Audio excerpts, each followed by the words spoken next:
আজকের সকালটা যেন অন্যরকম। নতুন কুডি শিক্ষা পরামর্শ কেন্দ্রের ক্লাসরুমে ছিল না চেনা কোলাহল, ছিল এক গভীর, মনোযোগী নিস্তব্ধতা।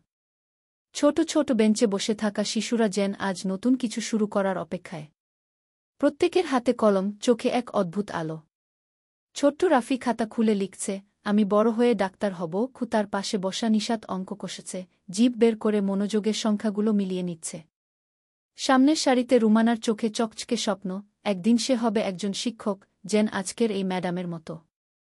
শিক্ষক রুবিনা ম্যাডাম দূর থেকে চেয়ে দেখেন ওদের দিকে। তার মুখে এক মায়াভরা হাসি। তিনি জানেন এই ছোট ছোট আঙুলে ধরা কলমই একদিন সমাজের পরিবর্তনের হাতিয়ার হবে। আজকের এই নিস্তব্ধতা কেবল নীরবতা নয়, বরং এক গভীর প্রস্তুতি।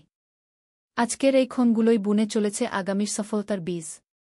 নতুন কুডি পরিবার গর্বিত এই শিশুদের সঙ্গে পথ চলতে পেরে।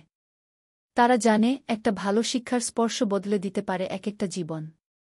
শেষ ক্লাস শেষে শিক্ষার্থীরা ধীরে ধীরে বেরিয়ে যায়। ক্লাসরুমে রয়ে যায় খাতার পাতা, স্বপ্নের রেখা আর একরাশ আশার আলো। শুভকামনা সব পরীক্ষার্থীদের জন্য। তোমরাই আগামীর পথপ্রদর্শক।